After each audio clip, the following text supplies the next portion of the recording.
Bonjour et bienvenue dans ce quatrième et dernier épisode du podcast consacré au trading. Après avoir abordé le trading d'altcoin avec CryptoLoco, nous allons aborder une autre façon de trader avec Sisyphe. Chercheur de pépites, il s'attarde beaucoup plus sur les fondamentaux des projets et parie davantage sur leur capacité de développement que sur les graphiques, en gardant ses tokens plus longtemps que CryptoLoco par exemple.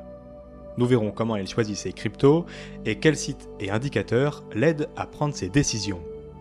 Sisyphe, je te laisse te présenter. Donc moi c'est Sisyphe, Daryl Sisyphe sur Twitter. Je suis trader et investisseur en crypto-monnaie depuis mi-2017. Voilà, je m'intéresse principalement au côté technique des crypto-monnaies et au trading à différentes échelles de temps. Ta façon de trader peut être assimilée à de l'investissement. C'est quoi la différence entre trader et investisseur ?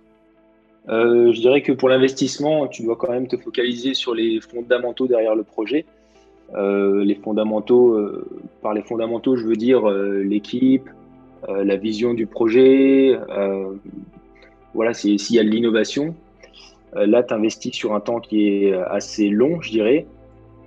Après, le caractère long, c'est quand même particulier dans les crypto-monnaies parce que les cycles sont beaucoup plus rapides. Voilà, dans la finance traditionnelle, quand on parle d'investissement, c'est sur parfois plusieurs décennies. Là, un investissement en crypto-monnaie, ça peut être 6 mois, 1 an, voire plus. Et donc, le trading, de l'autre côté, je le définirais comme l'investissement, voilà, faire plus d'allers-retours avec le capital sur des échelles de temps plus courtes, donc qui vont de quelques heures à quelques semaines pour les swings. Et voilà, c'est sans forcément apporter une grande attention aux fondamentaux, à l'équipe qui travaille sur le projet, etc. Puisque tu apportes plus d'attention aux fondamentaux des projets qu'aux graphiques, même si bien sûr tu y jettes un coup d'œil quand même, comment tu fais tes choix dans les tokens que tu trades et quels risques tu prends en conséquence ? Ça dépend le type de trading que je mets en place. Alors là, au cours des dernières semaines, il y a eu le phénomène Uniswap qui s'est pas mal développé, qui a gagné en ampleur.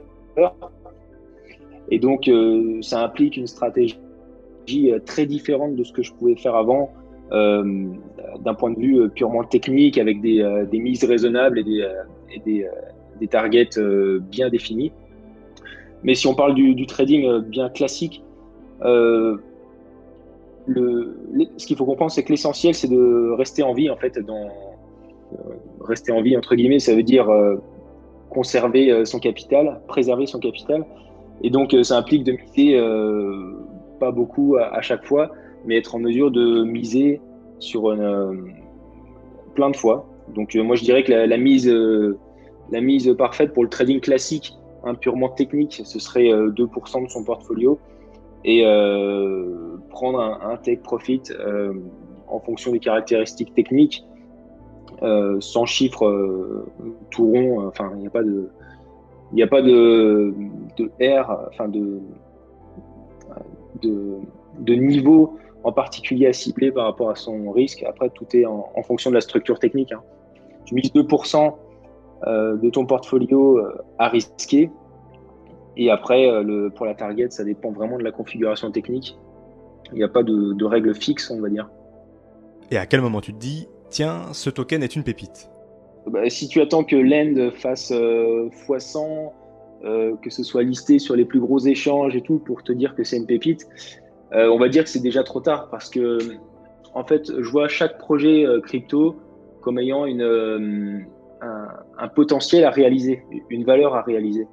Et quand tu me dis l'end a fait x100 et est listé sur tous les échanges et sous les yeux de tout le monde, je me dis que le potentiel, il est déjà, la valeur est déjà principalement réalisée sur ce projet. Donc c'est certes un très bon projet, certes quelque chose sur lequel on peut miser pour obtenir des gains supplémentaires, mais c'est pas ça que je caractériserais comme étant une pépite.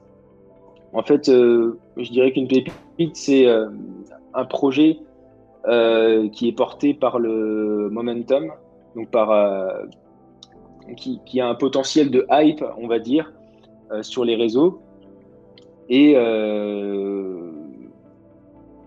qui va prendre assez rapidement en valeur parce que non listé sur les principaux échanges, méconnu du grand public et avec des fondamentaux et un caractère d'innovation présent, quoi. Donc c'est vraiment là pour le coup de l'analyse fondamentale. C'est ce que j'ai fait beaucoup avec les projets listés sur Qtrade, qui je trouve est un excellent échange pour lister des projets atypiques. Maintenant, on verra que on a vu avec Qtrade que c'est pas forcément les projets qui ont les plus gros fondamentaux qui percent. Et donc ça aussi, c'est une dimension à prendre en compte dans la recherche de pépites.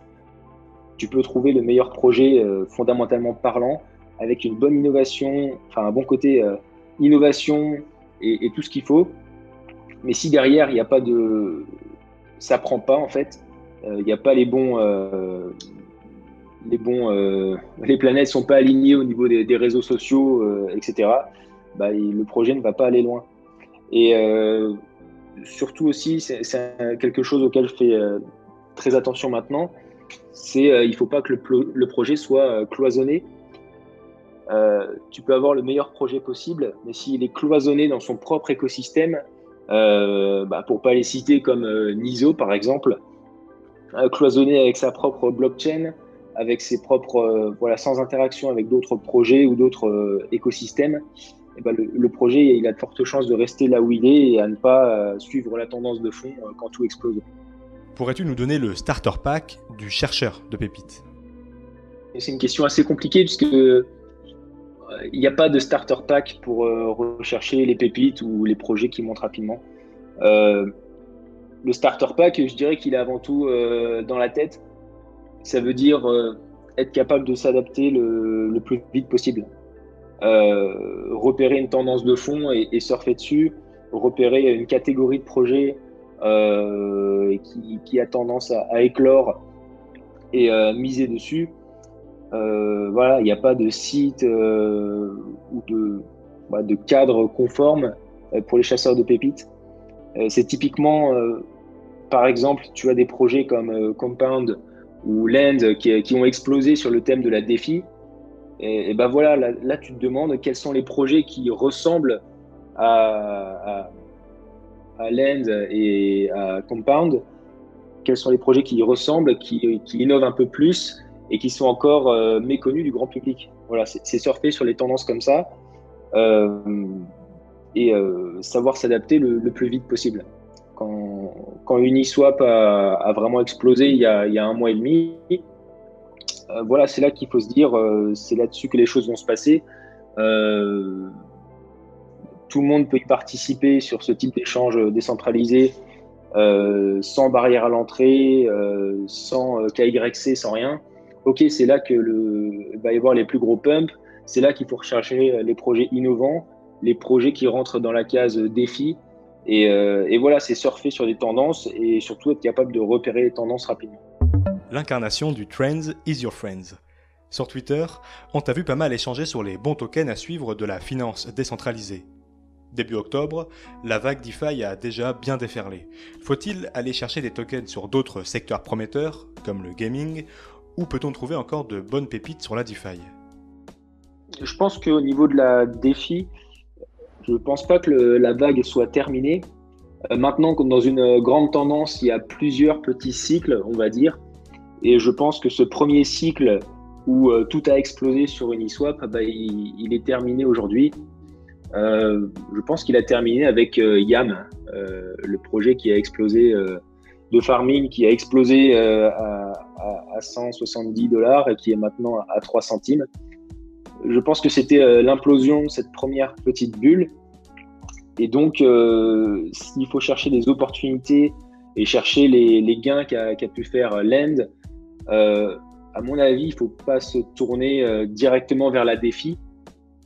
Je pense qu'il faut essayer d'identifier les prémices de la prochaine vague. Est-ce que ce sera Polkadot? Est-ce que ce sera l'écosystème Polkadot ou autre? Je peux pas dire, mais clairement c'est pas le moment d'investir sur n'importe quel projet de farming ou de yield.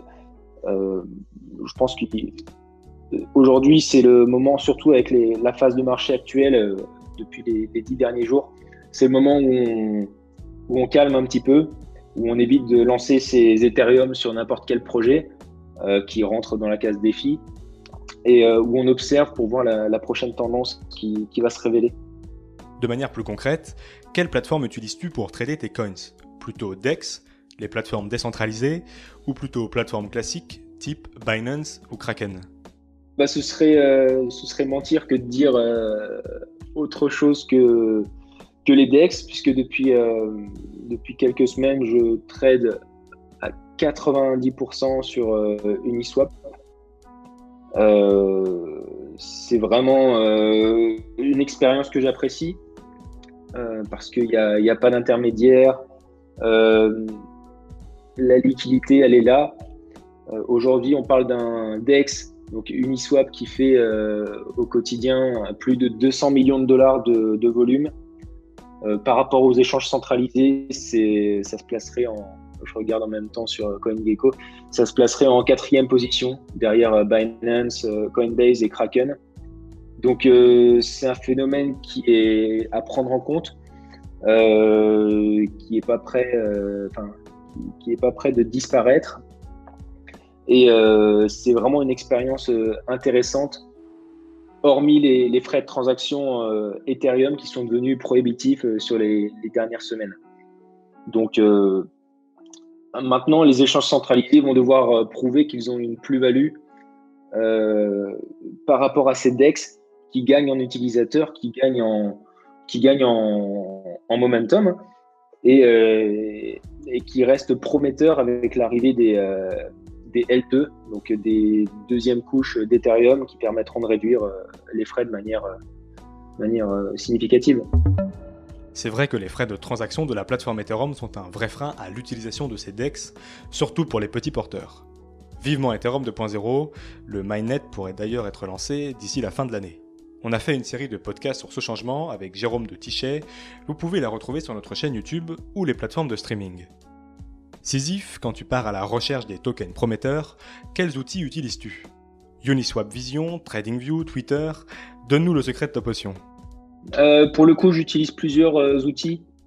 Donc, tu as parlé d'Uniswap Vision.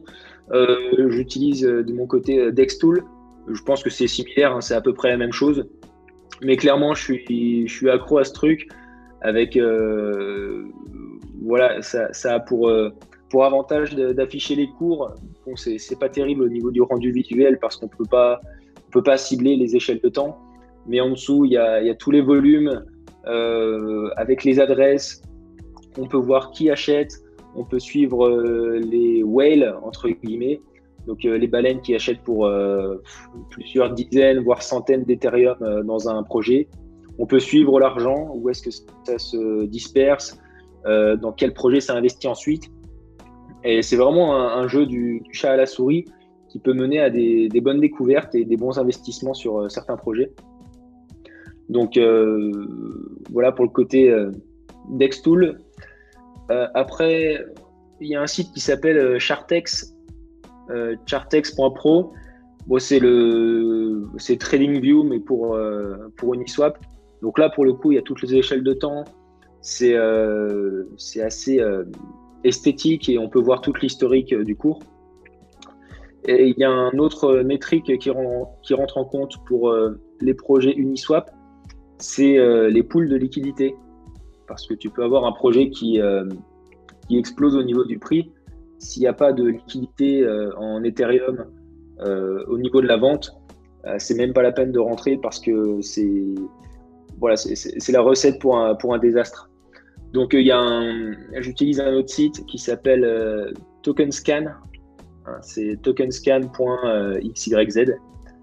C'est un site en fait qui te répertorie tous les projets et qui les Uniswap et qui les classe en fonction de leur liquidité, de leur volume et du nombre de transactions. Donc c'est super pratique et c'est là, on va dire que tu peux trouver les projets le plus vite. Tu as une petite section sur ce site qui s'appelle Days Active. Donc, c'est le nombre de jours depuis le lancement du projet sur Uniswap. Et c'est là où tu peux voir des projets qui ont 0,1 jour actif. Donc, ça fait moins de 2 heures qui sont listés sur Uniswap et qui ont déjà beaucoup de liquidité, beaucoup de volume. Et l'étape d'après, c'est de voir si la liquidité est verrouillée, en fait. Et dès qu'elle est verrouillée, tu peux commencer à faire les recherches classiques sur Twitter, voir si on commence à en parler sur les réseaux, voir si ça peut gagner un peu en contagion. Et c'est là qu'on peut faire des très très bonnes affaires, ou alors se vautrer complètement, parce que plus on cherche les projets à la racine et plus on prend des risques, en fait. Mais voilà, c'est les outils que j'utilise principalement aujourd'hui. Je les ai en favori, je tourne avec toute la journée, et voilà, ça aide vraiment beaucoup à naviguer dans cet univers de DEX. Tu te laisses combien de temps avant de monter dans un trade? Honnêtement, quelques secondes. S'il y a les bonnes interactions sur Twitter, si le volume commence à grimper, que la liquidité est bloquée, parfois je cherche même pas à réfléchir plus longtemps. J'investis en quelques secondes. Bon, je l'ai parfois regretté, mais ce type d'action un peu coup de tête, c'est ce qui a le mieux marché pour moi les dernières semaines. J'ai investi notamment dans Anti-Ample, donc XAMP pour le ticker. Vraiment dans la première ou la deuxième heure où ça a été lancé. C'est de la chance, hein, il y a pas mal de chance là-dedans, mais c'est ce qui m'a été le plus profitable. Et je fais encore ce type de coup sur certains projets. Mais sinon, pour des projets plus sérieux et des positions plus conséquentes, je passe quand même un peu de temps à faire mes recherches, à voir sur les réseaux les interactions qu'il peut y avoir autour de ce projet, le Telegram pour voir un petit peu l'ambiance de la communauté, prendre le pouls un petit peu de la communauté et des personnes qui gravitent autour.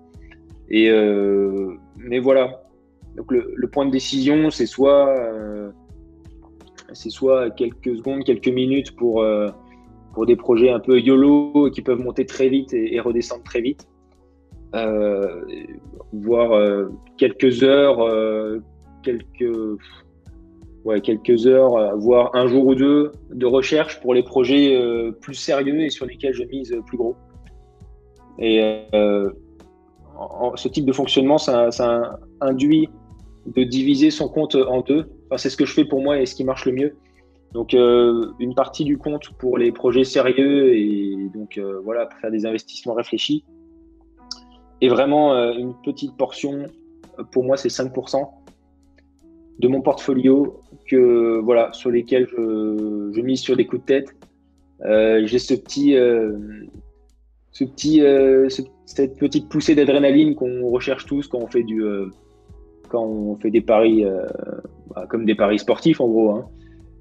Je sais qu'il faut que je cloisonne mon portfolio comme ça, donc 5% d'un côté et le reste pour des projets sérieux, parce que ça m'évite de trop dépenser dans des projets pas fiables, et ça me permet de faire des très bons coups de temps en temps.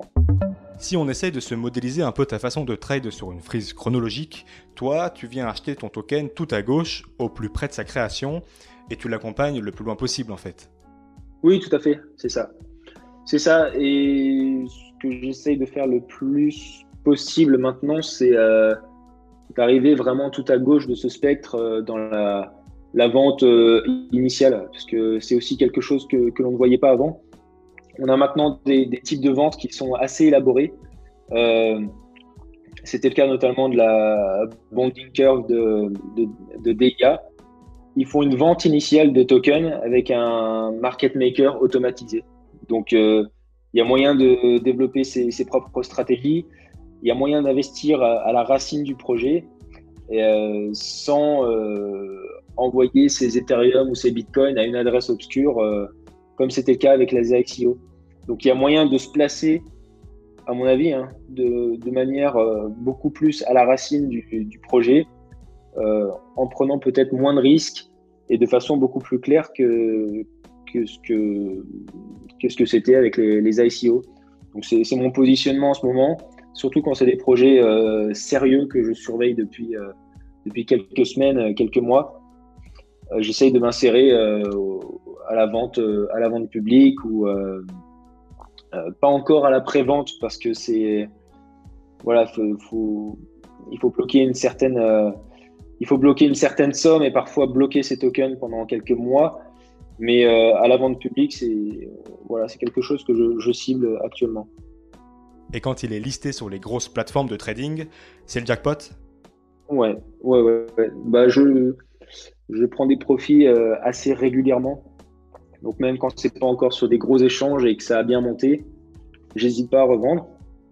Mais effectivement, quand le token est listé sur Binance, c'est un peu la consécration du cheminement du chasseur de pépites. Et c'est là, à ce moment-là, il doit me rester peut-être 20-30% de ma position initiale. Et si vraiment je crois dans le projet, j'en garde une partie. Mais effectivement, en général, c'est vendu au moment de l'annonce de listing sur des gros échanges ou alors avant. Et qu'est-ce que tu fais de tes profits? Tu les bascules en Bitcoin, en Ethereum ou tu les gardes en fiat? Clairement, là, les profits que je fais, ils restent en Ethereum pour l'instant. J'ai vraiment envie d'être exposé le plus possible à cet écosystème, puisque Ethereum, je pense, va surperformer Bitcoin au cours de ce cycle, en raison de tout l'écosystème DeFi qu'il y a autour, des solutions qui commencent à se développer, donc en échange décentralisé, en deuxième couche, etc. Enfin, le vivier d'innovation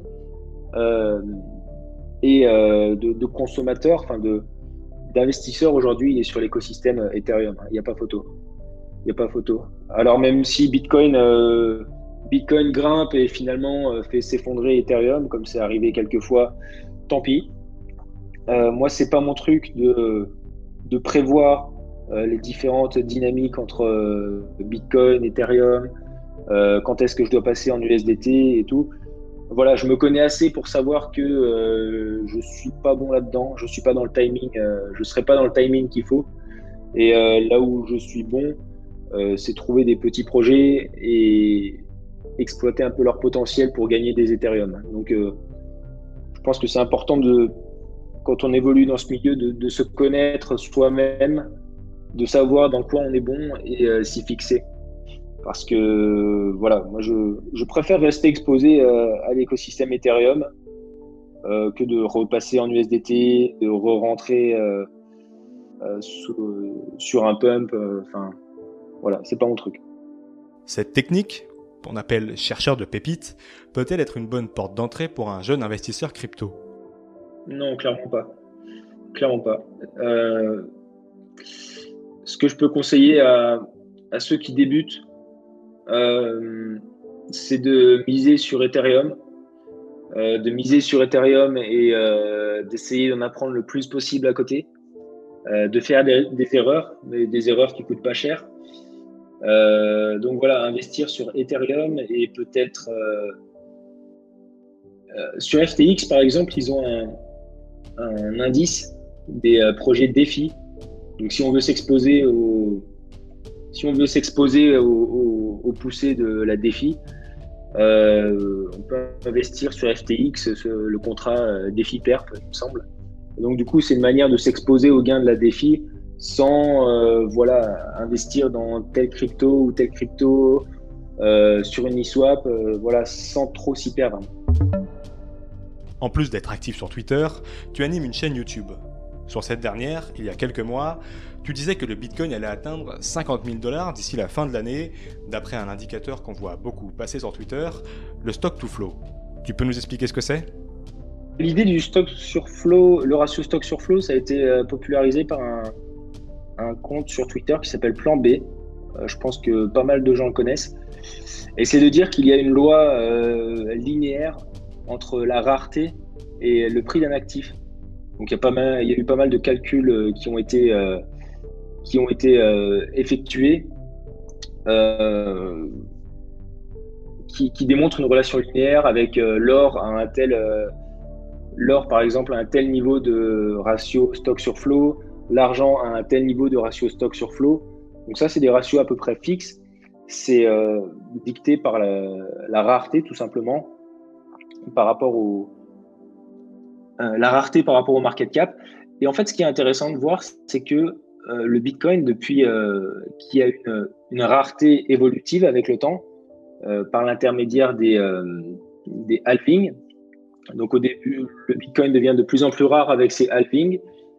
Et on constate que du coup, le ratio stock sur flow, il évolue tous les 4 ans. Et il suit cette même loi linéaire que l'or, l'argent et d'autres produits qui ont pu être testés. Et donc, c'est une relation qui tient encore aujourd'hui. Et beaucoup de gens en ont fait un culte pour anticiper les futures évolutions de prix du Bitcoin. Donc, si on suit le rapport stock sur flow qui évolue en escalier pour le Bitcoin, bah on passerait, comme je l'ai dit dans ma vidéo, la barre des 55 000 $ cette année. Maintenant, c'est un modèle qui a bien fonctionné, qui a même très bien fonctionné depuis la jeunesse du Bitcoin, depuis les premières mesures du prix vers 2010-2011. Mais c'est pas dit que ça se poursuive éternellement. Donc beaucoup de gens espèrent que le ratio stock sur flow va se maintenir pour ce halving et pour les prochains halvings pour atteindre des valeurs importantes.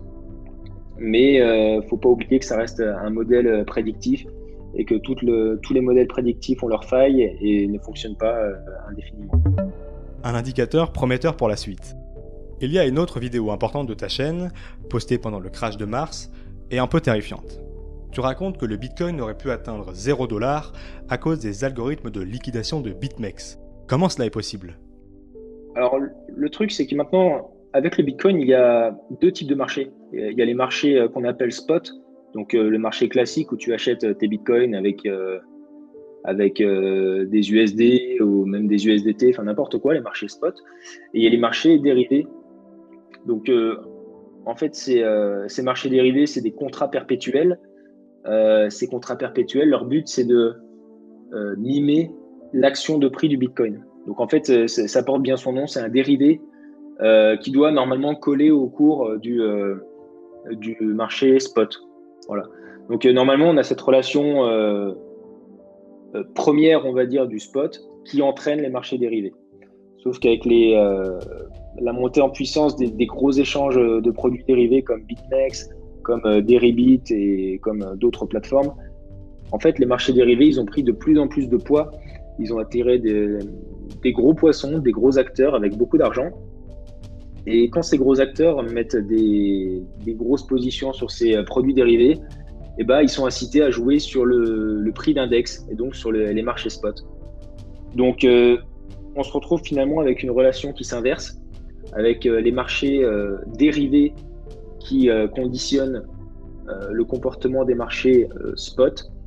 Et c'est ce qui s'est passé en mars dernier, si je me souviens bien, où une première panique sur les marchés dérivés a causé la chute du prix sur les marchés spot, donc sur les marchés classiques comme Binance, Coinbase, etc. Sauf qu'après, la machine s'est emballée, puisque derrière, il y a un algorithme de liquidation qui sert à protéger l'échange de produits dérivés en cas de mouvement de prix trop violent. Et voilà, les positions de tout le monde ont été liquidées en cascade sur BitMEX.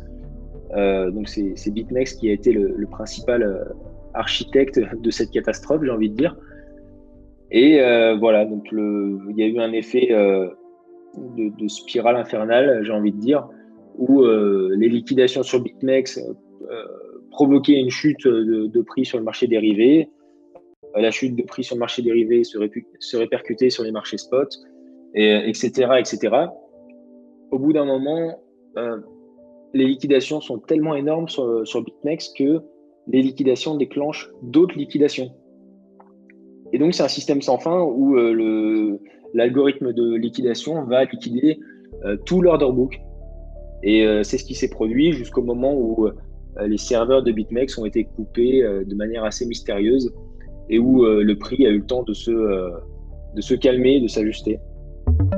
Je vous conseille d'ailleurs d'aller voir ces 2 vidéos et plus globalement de faire un tour sur la chaîne de Sisyphe, vous devriez apprendre pas mal de choses. Un mot sur ta pire erreur de trading. Qu'est-ce qu'un débutant ne doit surtout pas faire?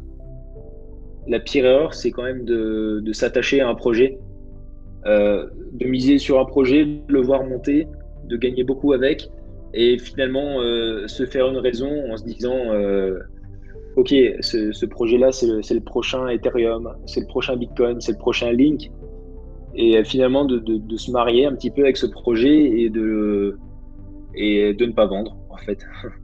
De ne pas vendre, de revoir le cours se cracher au prix initial, voire plus bas, et de ne rien faire. En fait, c'est la paralysie à ce moment-là. Et c'est pour ça qu'il faut, plus facile à dire qu'à faire, mais il faut vraiment se détacher de ces investissements. Dès qu'on a fait un bon profit, voilà, pour l'hygiène mentale, vendre une partie, tu vends 5, tu vends 10% de ta position à tel palier, voilà, comme ça tu as la conscience tranquille. Comme le disait Loco, n'oubliez pas les take profit et surtout, don't fall in love with your bag. Pour finir, même question que Crypto Loco, pour toi, en tant que jeune trader, les films traitant de l'univers du trading reflètent-ils bien le quotidien de ces derniers? J'ai pas vraiment trop regardé de films de trading.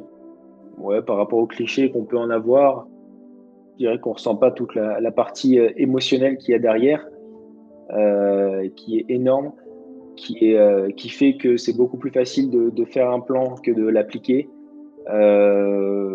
et qui impacte sur le reste de la vie finalement, de la vie privée, puisqu'on y pense tout le temps. Et voilà, donc je pense que s'il y a quelque chose qui est mal représenté dans le cliché du trader qui gagne de l'argent en cliquant sur un écran, c'est l'aspect peut-être émotif et l'effet montagne russe à ce niveau-là qui, je pense, n'est pas forcément pris en compte à chaque fois. Merci Sisyphe d'avoir partagé ce podcast avec moi. En plus de faire un tour sur sa chaîne YouTube, n'hésitez pas à rejoindre son Discord qui vous apportera encore une autre vision de son travail. J'espère que cette série sur le trading vous aura plu.